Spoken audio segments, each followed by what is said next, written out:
Very good evening to everyone. आइए friendship day पर चर्चा करते हैं।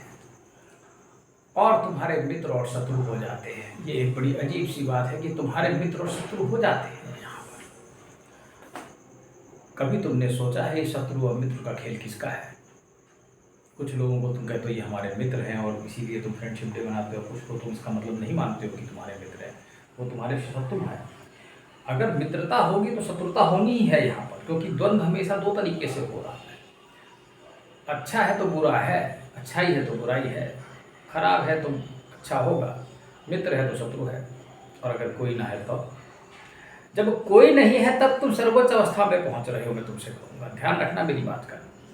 देखो, ना कोई शत्रु है यहाँ पर, ना कोई मित्र है। समः शत्रु च मित्र च यथा मानव मानो। अब इस परिस्थिति में मन को लाओ। ये तो मानस की उपज है सब, ये सब मानस की उपज है। ये मित्र है, ये शत्रु है, ये अच्छा है, ये बुरा है, ये वैसा है, ये वैसा है, इसने सम्मान किया, इसने अपमान किया, ये सब क्या है? मैं मानता हूँ ये कठिन है कि इसको एक अवस्था में लाना, क्योंकि मन इस अवस्था में नहीं पहुँच पा रहा है। वो दूर की अवस्था प्रतीत होती है मुझे, जहाँ तक लगता है। ये वास्तव में कठिन है अगर कोई अपमान करे तो उसको सहना, और ये वास्तव में बहुत कठिन है अगर तुम अपने शत्रु को जाकर के गले लगा दो। क्या ये बहुत कठिन नहीं लगता तुमको? यहाँ तो पीढ़ियों दर पीढ़ियों लड़ाई चली आ रही है। देखो कितनी पीढ़ियाँ आपस में लड़ रही हैं, उनकी शत्रुता खत्म ही नहीं हो रही है। ये कमाल हो गया है। इस प्रकार का कमाल कहीं नहीं देखने को मिलता है। तो समझना मेरी बात जरा ध्यान से। और ऐसा ये सब क्या है? ये सब मन का एक खेल है, कमाल का है मन, और तुम उसके जाल में फंसे हुए हो। फिर उसमें कहा एक वीर होना चाहिए। वो वीर है जो दुश्मनों को गले लगाता है। जीसस कह रहे हैं जाओ अपने दुश्मनों को गले लगाओ। कारण ये क्योंकि वो समझते हैं, क्योंकि उसका दिमाग उस लेवल का है। उसको उठा के टांग दिया, लेकिन उसने कोई विरोध नहीं किया। कमाल की चीज़, कमाल की बात हो गई। अद्भुत है, मैं तुमसे कहता हूँ। गीता में 12वें अध्याय में लिख रहे हैं समः शत्रु च मित्र च। शत्रु और मित्रों के प्रति समानता। ओह, और जाके अपने, अगर मैं तुमसे ये कहूँ कि तुम अपने दुश्मन को जाके गले लगाओ, अगर तुम गौर से देखोगे, तुम मेरी बात पहले पूछो कि मेरे कितने दुश्मन हैं। तुम देखो, मैं तो बता दूँ मेरा कोई दुश्मन नहीं है।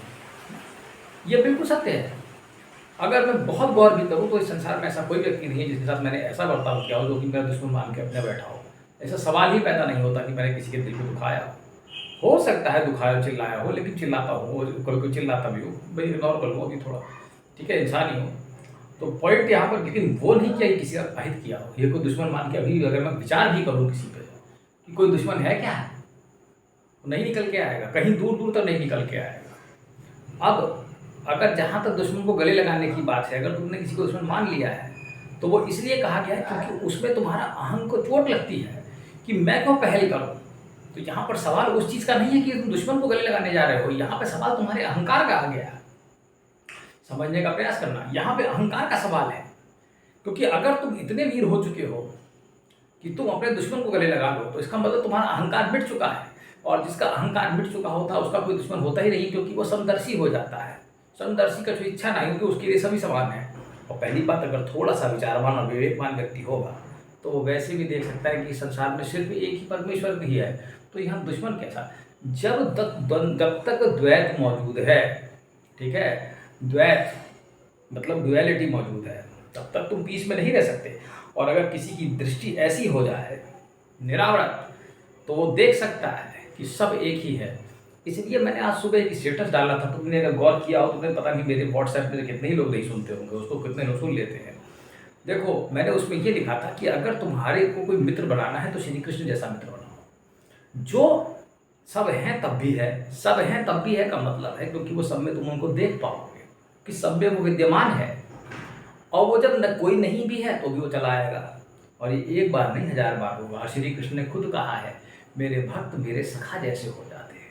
तो प्रिय मित्र कृष्ण जैसा रखो, मैं तुमसे कहूँगा, जो हर समय साथ रहता है। ऐसा नहीं कुछ समय साथ रहने वाले मित्र बना दिए। तो मान लो बहुत पक्के मित्र हैं, बहुत गहरी दोस्ती भी है, पर संसार में तो थोड़े ही समय के लिए होना। तो ऐसा मित्र क्यों ना सोचा जाए जो परमानेंट हो। समझ रहे हो? तो विचार करना मेरी बात पे। तो परमानेंट मित्रता कहाँ से लाओगे? परमानेंट मित्र कैसे मिलेगा? ये सोचने वाली बात है। और वो कहाँ है? उसमें ही आनंद है, मैं तुमसे कहूँगा। विचार करना, विचार करो कि कितनी छोटे तुम्हारी मन में कितने नीचे तक गिरा दे रहा है कि उसने दुश्मन और उसकी स्थिति पैदा कर दी है मित्र की। ये दुश्मन है, दुश्मन है, दुश्मन है करके।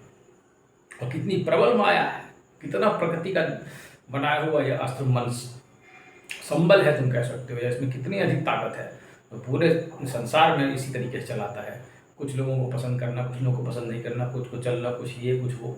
मैं ये नहीं कहता कि तुम सबसे मिलो, इतने संसार में लोगों से तुम मिल नहीं सकते। मैं ये भी नहीं कहता तुम सबसे बात करो। हो सकता है कुछ लोग तुम्हें बार बार चोट पहुँचाते हो, उनकी निगेटिव एनर्जी से, उनकी वाइब से, उनकी चीज़ें वो हमेशा तुम्हें टोक टाक करके परेशान करने के लिए ही बने हो। उनका दिमाग ही ऐसा हो तो वो भी क्या कर सकते हैं। तुम सबसे, लेकिन दुश्मन तो कोई नहीं है। जरा गौर करना, यहाँ पे कोई दुश्मन है ही नहीं। जब विचार करोगे तो पाओगे कि यहाँ तो दुश्मन का अभाव है, यहाँ तो बस ऐसे ही है, ये तो बस है। वो अच्छा लगा तो दोस्त हो गया, वो खराब लगा तो दुश्मन हो गया। पता नहीं केमिस्ट्री में अंदर से कुछ मिलता होगा, कुछ एनर्जी वाइज मिल जाती होगी, बस इतना ही तो है। तो सोचना और गौर करना मैं तुमसे कहता हूँ, ठीक है।